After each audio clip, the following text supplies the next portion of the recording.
Well, good afternoon, ladies and gentlemen, and welcome to another one of our broadcasts. And I'm delighted this afternoon to have one of the emerging technology players that we've seen in this pandemic. This one is particularly interesting, in my opinion, particularly if you're in the hotel industry and you're trying to get your accommodation availability out far and wide. Well, that's at least what I believe it is. But to explain exactly what this software is, which is called Roibos, we have the CEO and founder of Roibos, which is Patricia Rosselo Palmer. Patricia, good afternoon. Good afternoon. Thank How are you, you doing? Graham. Very well. I'm speaking from Spain today. The weather is nice, though, as we've got all our restrictions because of the pandemic, the same as you. But at least the sun is shining out there. Well, that's a benefit because here the sun is not shining and it's cloudy. As you probably aware, in the United Kingdom this time of year, that's not uncommon. But let's talk a little bit more about Roibos. First of all, where did the name come from? It, People love to make that question. The answer is we don't drink coffee. And when I used to meet with my partners to discuss about Roibos, the typical is, where do we meet for a coffee? And the reality is we never drank coffee, and we decided to go to the same place every week. And our drink was Roibos, which is a tea. So we found the name. Roibos is actually spelled with double O. We couldn't find it because it's a generic name because it's a tea, so we make it a bit shorter, so it's Roibos. But that's what it means. Transparency, friends, it's working. That's Roibos. Good. I have some experience of Roibos tea in South Africa. It always smelled like smelly socks to me and probably tasted the same. So it's an acquired taste, I feel. Tell me a bit more about the background to Roibos then, Patricia. Are you have a background? I mean, I know you personally, but that's because I know that you have a background in travel. But perhaps you can give me a bit more about the substance of the company and why you're in this field.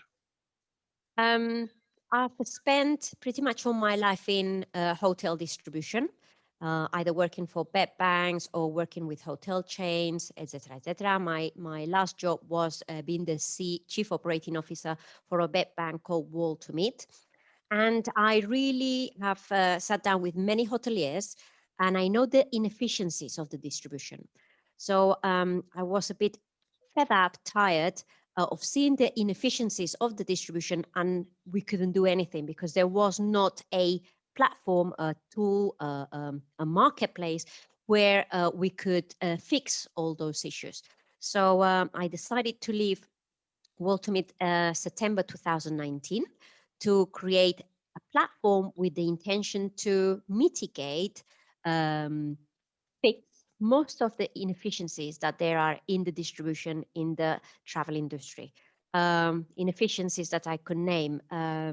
How do we contact, or how do we put in touch thousands of hotels with many, many travel operators? And that's what Roibos is all about. It's a marketplace where hotels and travel operators can work together without the need of signing contracts, without the need to being connected one by one hotel, one agent, another hotel, one agent, without the need of signing contracts, making up their loading, loading all the special offers, rates, etc., etc. We completely digitalize the whole marketplace, where doesn't matter if we've got 20,000 hotels or 300 travel operators, they can all work together. And every time a new hotel joins this marketplace, they automatically sign to all those agencies if they wish to do so. So we give control to the hotel to decide who they want to work with, what commission they're going to be giving them, and what type of rates they're going to be giving them, if they're non-refundable, if the package rates, etc.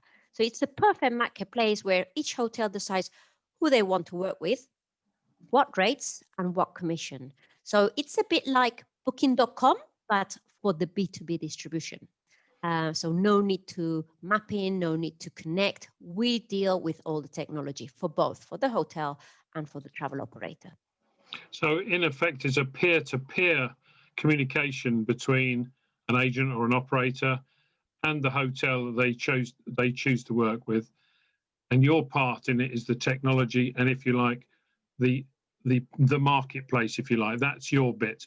But in that marketplace, traders are talking to one another directly. Correct. That's it. Excellent. Well, that's the end of the interview then. Thank you. Oh no. Please let me explain you more. Yeah. Are there particular sectors of the market this would apply to? I mean, it sounds like it's a good deal for almost anybody, either from the supplier or from the purchaser. But from your perspective, are you targeting hotel groups or individual hotels, or is it just that? I mean, that's more difficult in terms of marketing, of course. But is that the case that it could be good for almost anybody? It is good for everybody, but of course it suits some type of hotels more than other type of hotels. For instance, the independent hotels have limitations of traveling, of money, cash. They don't have big budgets like the big chains. So they're looking for a way of connecting to travel operators without having to spend, in fact, any money, no money. We work with success. We only make a fee if the booking is success. So we keep a fee, the Roibos fee. If there is a booking, but there are no subscriptions for joining this marketplace. Everybody can join, provided they've got the technology and they load all the product. But we don't charge any maintenance. So it's make it very, very affordable for the small independent hotels. Middle chains, they have perhaps a bit more budget for commercial departments. But again, they cannot get to the whole world. With Roibos, we are a global marketplace, so we're just not regional for a specific region, but we target different areas. So if you are a hotel and you want to capture, let's say, groups from Japan, from Japanese people, then you would go look for Japanese travel operators and you would perhaps market them on our market. So it helps the medium size. As the big chains, let's say the Best Westerns, the Marriott, they have all the technology available, but it is expensive. And sometimes it is not worth for them to connect small operators because it's got a cost. Even for the big operators, to connect to smaller companies, it's got a cost. The technology cost, the data, etc. So some of the bigger chains, they're actually contacting us as well because we can give them the range and the network of the smaller operators. So they don't have to do the investment of connecting the smaller operators. They come via, let's say, Roibos as a switch, as a marketplace, and we give them the network. So instead, those agencies connect to us. We make the effort to connect those smaller agencies, and instead of going directly to the technology of Best Western, for instance, they come by the technology of Roibos. So it's a marketplace where everybody can play, but as I said, perhaps the independent and the medium size, because of budget restraints, that we probably suit them better than the bigger chains. It's quite a big undertaking you have, isn't it, really? Because you're not only having to recruit suppliers, but you're also recruiting purchasers of that. So that's both sides of the fence you're looking at, really, isn't it? It is. Luckily, because of our experience in travel, we are very well connected. We've got market managers in different areas of the world, in a way, explaining what is Roibos all about to the hoteliers.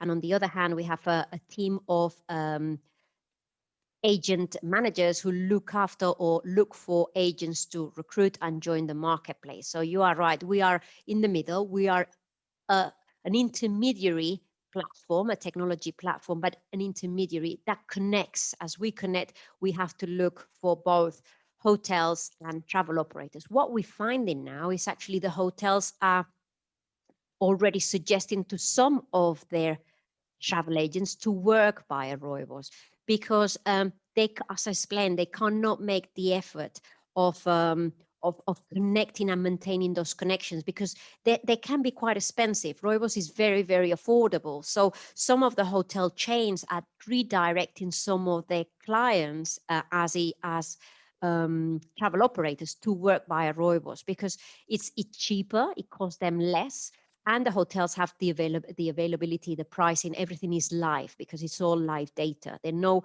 you do remember the old time where we used to sign contracts and then someone had to unload them and then it has to be maintained with the offers. All those days are gone now. Everything is by connectivity, and that's what we do very well. We are an aggregator of all those connectivities, and we give them to the agents. So we've talked about the benefits of the hoteliers, which are massive. They've got a distribution of travel operators, and they can decide who they work with and what commission they're going to give them, what type of rates they're going to open.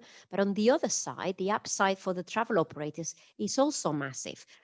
If you think that in a year like this year, where people haven't really been able to travel, the contractors of the travel operators haven't been able to go and sit with each hoteliers and sign the contracts for next season. So what we do is everything on the marketplace is possible. You don't need anymore to go and sit with the hoteliers, sign contracts, get them uploaded, etc. We do everything through Roibos. So it has helped a lot of the travel operators who couldn't travel because of the pandemic to get all the rates updated and ready for summer or winter 2021. So it's saving a lot of cost to travel operators as far as contracting, traveling, loading, mapping, maintaining, etc., etc. So it's proven to be very beneficial for both hoteliers and travel operators. Very good. So if I was a hotelier and I chose to take on and to use the Roibos system, what sort of resource do you have in terms of support or training? Or is it so simple that I don't need any of that? It is very simple. You don't need any training. It's like a hotel maintaining booking.com. It's very, very, very easy. But we do have a support call center and a support emails and everything, because just in case anybody wants to know anything, or they want to increase their portfolio, or they want to bring, like, we always get petitions from the hotels like, oh, we've got this set of apartments, but they don't have the legislation, but can we do this? Can we do that? They always question. So we've got the support telephone lines and a very trained team to answer all the questions. But the system is very, very easy to use, just like the booking.com system. Very easy. And presumably it's deployable globally. You're not putting an international restriction on this. No, anybody in no the world could use. restriction. Yeah. Everybody. And as far as the pandemic, you mentioned the pandemic, that you're in Spain and we have equally severe restrictions on our movements at the moment, but hopefully they'll be eased by the arrival of the vaccine, etc. Do you think that because of the pandemic, however, that it almost gives you a few more avenues? People are looking for efficiencies. They're looking to do things quicker. They may be looking to reduce costs. I think so. At the beginning, I was very annoyed. Our model is based on success, so we only make money if they're booking. So I was a bit like, oh, I wish I would have created the model based on monthly fees, because I had so many hoteliers and agencies wanting to join the platform all this month. And what we've seen and what we actually recommend to everybody that we speak in our webinars and presentations is do the homework now. And I think the hotels have really listened to that. They had the time. It is true that people were on furlough and with time with reduction on their working hours, but the hotels have done their homework. And as I explained before, people couldn't really go out. So they've done a lot of research and they look for many more avenues. Because they need this distribution and they need to know. I think it also helps them to feel that they're doing something about it. They don't want to rely just in the old traditional distribution. They can see that there are faster methods of connectivity, and they just cannot wait for the folding arms, waiting for the market to come back. I mean, the market will come back for sure. We all here expecting that the market will come back, especially now after the vaccine. And they want to be ready for it. They want to be the first. And if they couldn't put the prices on display, then they were not there. Of course, they all did the homework with Booking because it's a platform that is visible and is live. But when it came to the B2B, it's something that sometimes, you know, you needed someone on the other side to make a contract, someone to upload it. And there was not enough hands because people had limitation with their work and they weren't follow, etc., etc. So the platform has allowed them to say, right, I can still get to the distribution. I can still get to through to all the agencies. So let's do the homework. Let's get the hotels loaded. So we've got now. We were live on the 17th of March, St. Patrick's Day, my name's day. Not very lucky. That was 3 days after the state of alarm was declared here in Spain, and I guess the Europe follows suit afterwards. So we've been in the middle of a pandemic. We haven't been able to go out there and really meet lots of people, but thanks to the technology, then we really have reached lots of the hoteliers and lots of the travel operators. They sign up for the marketplace. We've got them live, and you know, the system is working. The bookings happening, not the amount of bookings that we will all would like to see, but at least, you know, we can see the market is moving. Americas at the moment, we can see Mexico, especially Cancun, is moving quite well. So we can see that at least in some sites, some parts of the globe, there is more traffic. We could see a couple of weeks ago a lot of traffic going to the Canaries, but suddenly, you know, with all the new restrictions, then everything went down again. So it's a bit cyclical, but I'm very, very positive that we've done our homework. The hoteliers have done their homework. Travel operators needed to get to those hotels and also sign up. And the vaccine is there, so fingers crossed, things will get back to normality very soon. Very good. Well, Patricia, thank you very much for your time this afternoon to explain your system and the software in the marketplace and the advantages for hopefully lots of our listeners, viewers, readers, whatever you want to call them. And I think at this stage of the year, it just leaves me to say Feliz Navidad. Merry Christmas, Feliz Navidad, Graham, and thank you very much for everything. Thanks. Okay. Thank you. Thank you.